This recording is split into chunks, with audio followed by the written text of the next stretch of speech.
A segunda edição da campanha de sensibilização contra a violência sobre as pessoas idosas, O Silêncio Tem Voz, já está em andamento.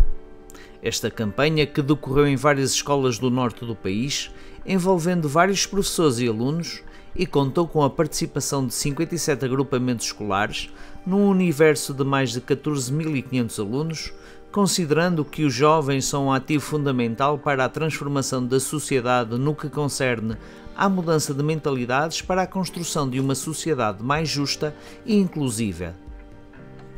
A campanha O Silêncio Tem Voz é uma iniciativa organizada pela Comissão de Proteção ao Idoso, que é uma associação de defesa e promoção dos direitos das pessoas idosas e tem como objetivo criar um espaço de reflexão e debate a partir das comunidades educativas para a sociedade em geral, em torno das questões relacionadas com a violência a idosos. Estivemos à conversa com Carlos Branco, presidente da Comissão de Proteção ao Idoso, que nos falou sobre esta mudança de mentalidades para uma sociedade mais inclusiva. A Comissão de Proteção ao Idoso, CPI, é uma associação regional do Norte, portanto é uma instituição de âmbito regional que se dedica fundamentalmente à proteção e defesa da pessoa idosa. E nestes últimos tempos a CPI tem estado envolvida em vários colóquios, em várias conferências, isto para alertar a consciência das pessoas relativamente à problemática que é ser idoso. Paulo Magalhães, nós estamos já desde 2013, que é o momento da fundação da CPI, e desde lá para cá temos estado a levar a cabo um conjunto de iniciativas no âmbito da promoção, da divulgação, em matérias fulcrais atenientes à questão da violência, à questão do respeito em relação à pessoa idosa e, fundamentalmente, garantir o acesso ao direito das pessoas idosas. Esse é o nosso grande desígnio. Desde 2013 que estamos, de facto, com essa missão.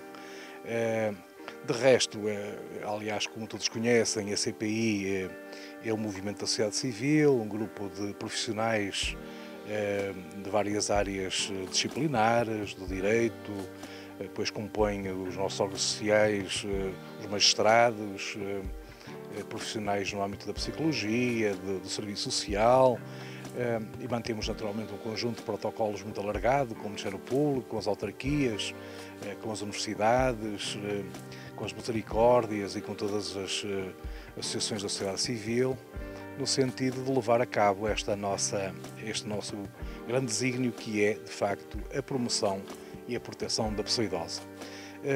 Relativamente à questão que me estava a colocar, neste último ano, de facto, e depois desta contingência de Covid, em que nos vimos limitados, aliás, como a maioria das instituições se viram naturalmente obrigadas a ter aqui algum recato e também alteraram um pouco a estratégia de intervenção por força do Covid. Nestes últimos 6 meses, de facto já com alguma liberdade, embora condicionada naturalmente, temos vindo, digamos, a retomar as nossas atividades no âmbito dessa proteção e promoção da pessoa idosa. E então tivemos alguma iniciativa ali em abril relativamente à questão do direito de participação dos idosos, que é uma matéria que nos é muito cara. Sabemos que nem sempre os idosos são chamados a participar nas próprias iniciativas. Estranhamos que muitas das leis, muitas das iniciativas legislativas sejam lançadas à revelia dos interesses e da própria vontade e inclusive não envolvendo esta população idosa enfim, na discussão das próprias medidas das quais eles são próprios destinatários. Porquê, doutor?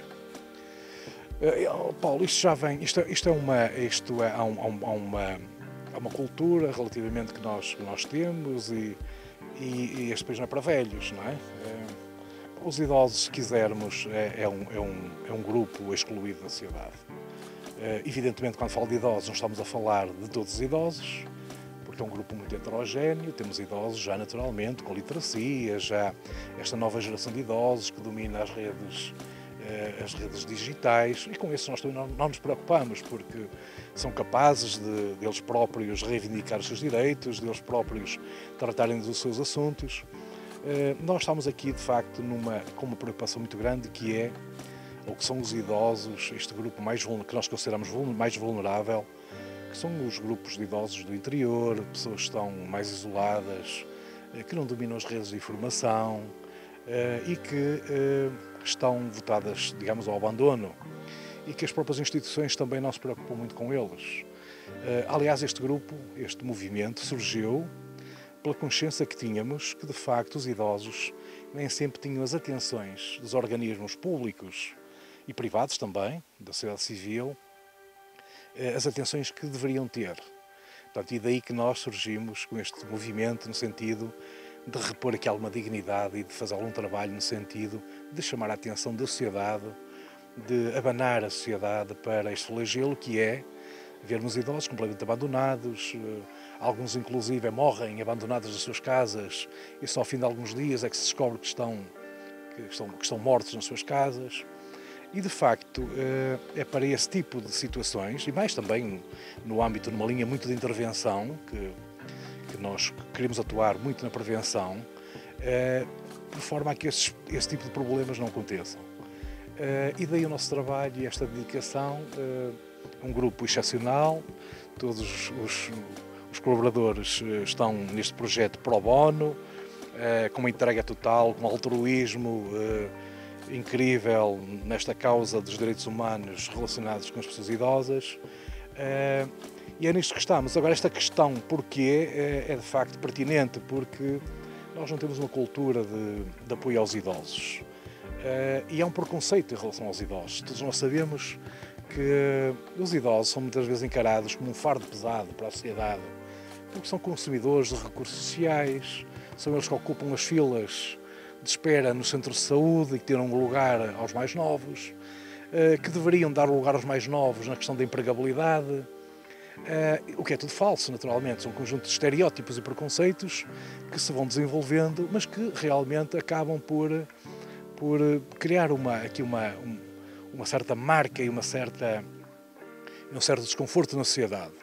E nós estamos cá também precisamente para isso, para desconstruir todos esses preconceitos e esses estereótipos e lançar aqui de facto um repto e passar uma mensagem de que os idosos não são nada disso, são sim de facto uma geração a quem nós devemos muito, que muito contribuíram para nós. Qual é a família que não depende dos seus idosos? Os netos hoje, com a crise, com os problemas da sociedade atual, quem são os netos que não necessitam dos seus avós, em termos afetivos, em termos económicos, no apoio em casa, no apoio pedagógico, enfim, qual é a família que não necessita dos seus idosos?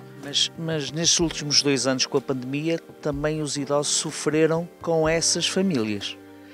Pois bem, isso lamentavelmente nós temos estudos e não são de agora, de que de facto os idosos são maltratados. E o primeiro maltratante é o Estado. O Estado maltrata os seus idosos. Porquê? Porque, como diz muitas das vezes a nossa juíza desembargadora, a vice-presidente da Comissão, nós, para pagarmos os impostos, não precisamos sair de casa, porque somos notificados e temos que os pagar sob pena de penhoras, etc. e tal.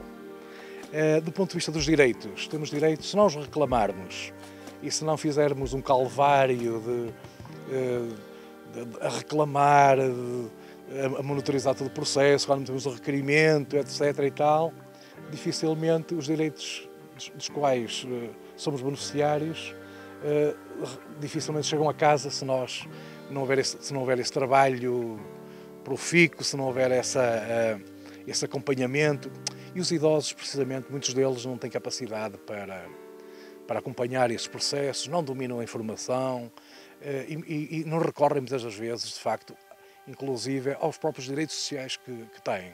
Daí a importância da CPI em ajudar estes idosos e também os protocolos que vocês têm feito com inúmeras câmaras municipais e inúmeras instituições para ajudar esses idosos. Pois, esse é um projeto muito interessante que nós temos no âmbito da CPI, que é o projeto, a figura do provedor do idoso, Porquê? Porque na altura, quando avançamos com a fundação da CPI, debatemos com um problema, que era, digamos, a legitimidade, se quisermos, de intervenção da CPI. Porque, como sabe, existe um regulamento, um enquadramento jurídico para as questões das crianças e jovens, existem as comissões, existe todo um enquadramento legal, tudo muito bem regulamentado, e praticamente hoje não existem grandes dificuldades em reportar uma situação e intervir a este nível, porque há, de facto, um layout muito bem definido e com suporte jurídico muito capaz e que orienta para qualquer tipo de intervenção.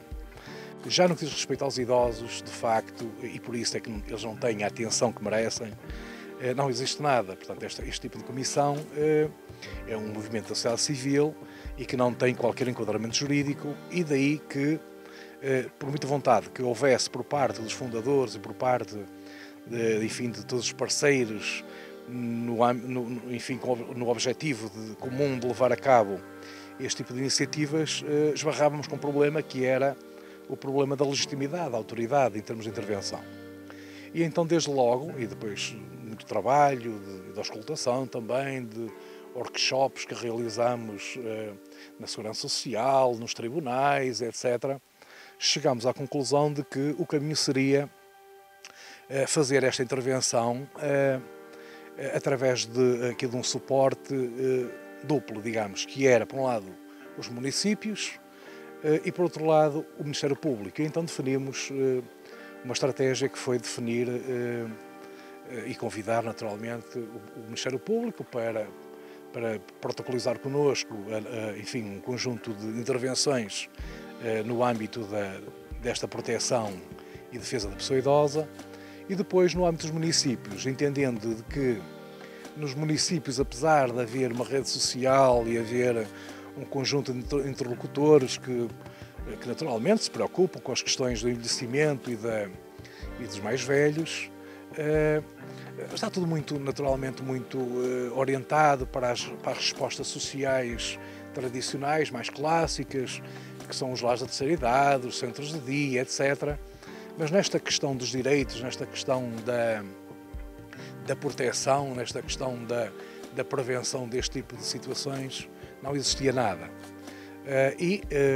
Embora pensámos de facto e depois de muita discussão, muito trabalho, e depois de um trabalho conceptual muito desenvolvido, chegámos à conclusão que de facto a figura do provedor de idoso nos concelhos, nos municípios, seria, digamos, aquela figura que serviria, digamos, de articulação de plataforma entre as entidades locais que se preocupam com as questões dos idosos, com as câmaras municipais, inclusive onde os provedores estão implementados e onde as câmaras apoiam toda a logística e todo o desenvolvimento.